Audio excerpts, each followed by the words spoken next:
네, 반갑습니다. 열정의 장작 넣기 89회차입니다. 오늘은 어떤 얘기를 하면 좋을까 생각을 하다가 여러가지 책을 보다가 이 부분이 제일 좋을 것 같아서 여러분들에게 전달해드리고 싶어서 영상을 찍게 되었습니다. 오늘은 우리가 살아가는데 의미를 찾고 성장하도록 도와주는 이 태도에 대한 얘기를 해보겠습니다. 우리가 삶을 살아가는 데 있어서 의미를 찾고 성장할 수 있게끔 쉽게 도와주는 이 태도가 있습니다. 긍정적인 태도라고 큰 카테고리가 있다면은 그 안에 작은 이 태도는 바로 감사하기입니다. 이 감사하는 태도는요, 정말 삶을 살아가는 데 있어서 큰 그 성장이 되고요. 그리고 여러분들에게 살아가는 의미를 찾게 해줍니다. 우리가 삶을 살아가는 데 있어서 감사할 일이 많지 않는 경우도 있겠죠. 그런데 그 많지 않은 경우에서도 감사함을 찾으려는 태도를 가지면은요, 진짜 삶에 있어서 의미가 더 커지고요, 성장도 더 할 수 있다라고 얘기를 할 수 있을 것 같습니다. 이 부분을 좀 읽어드리고 싶습니다. 주어진 것에 감사하는 태도는 스스로 행복을 찾아 나서는 행위와도 같다. 세상 모든 사람과 사물에는 결점이 존재한다. 이때 결점에만 집중하여 부정적 생각에 휘말리며 스스로 불행에 빠지게 된다. 하지만 결점보다 감사의 지점을 찾으려고 노력한다면 자신의 마음도 행복해질 것이다. 저는 진짜 과거에 부정적인 상황이 오잖아요. 그럼 결점만 봤어요. 왜 이런 상황이 왔을까? 왜 이렇게 짜증나게 만들지? 그러면서 그 결점 부분만 보고 저것만 없었으면, 저런 것만 없었으면은 진짜 이럴 일이 없었는데 라면서 부정적인 생각을 하고 결국 부정적인 태도가 나오고 결국 부정적인 상황까지 만들더라고요. 근데 진짜 돌아보면은 결국 그 결점을 일으키는 원인을 제공한 거는 저였었고, 그 결과가 나오게 만든 행동을 했던 사람은 저였었고요. 그런데 결국 그것을 깨닫고 나니까 내가 이런 상황이 오게 되었구나. 이 부분에서 내가 이런 부분이 지금 결점을 생각하면서 이런 부분에 의해서 이런 결점이 생겼구나, 이런 결과가 나왔구나, 그러면은 이렇게 한번 해결해보자 라는 태도로 바뀌게 되었고요. 그런 태도를 가질 수 있게끔 내가 스스로 감사함으로써 삶을 채워나가니까 자연스럽게 긍정적인 대처가 되었고요. 그러다 보니까 그 상황은 결국 부정적인 상황에서 결국 긍정적인 상황으로 바뀌게 되더라고요.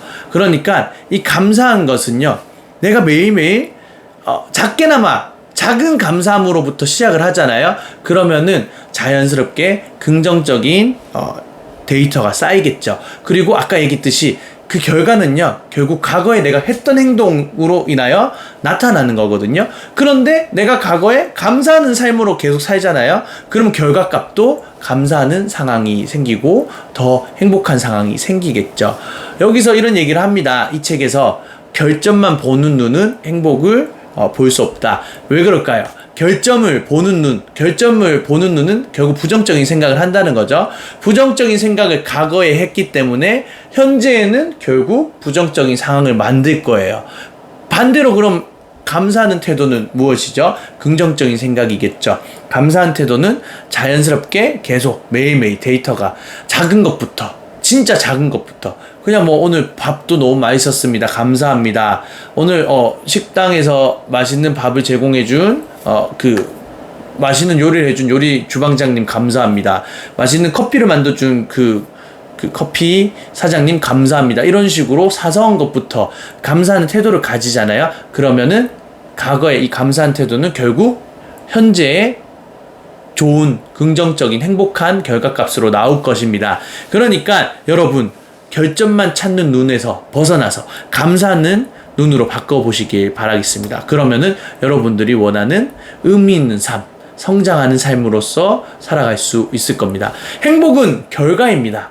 그러니까 결국 내가 과거에 어떤 행동을 했냐에 따라서 나오는 것이 결과인데, 이 행복은 결과가 행복하려면은 결국 내가 현재에 감사하는 태도, 긍정적인 태도를 매일매일 하시다 보면은 결과값으로 행복이라는 것은 자연스럽게 이루어질 것입니다. 여러분, 진짜 삶을 살아가는 데 있어서 한번 해보시길 바라겠습니다. 감사하는 태도, 오늘부터 한번 간단하게 적어보세요. 휴대폰이라도 좋으니까 오늘 3가지, 나는 오늘 주어진 일을 잘 완료해서 너무나도 감사하다. 어느 중간에 같이 나와 운동을 해준 코치님 너무 감사하다. 뭐 이런 식으로 나에게 운동을 알려준 코치님 너무 감사하다. 오늘 또 많은 회원님들이 와서 레슨을 잘 받고 가서 너무 감사하다. 그리고 우리 코치님들 매일매일 열정적으로 레슨을 해줘서 너무 감사하다.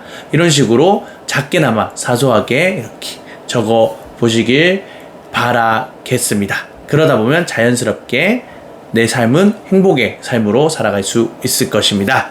마지막으로 이 글을 읽어드리고 마무리하겠습니다. 그 사람이 얼마나 행복한지는 감사의 깊이에 달려있다.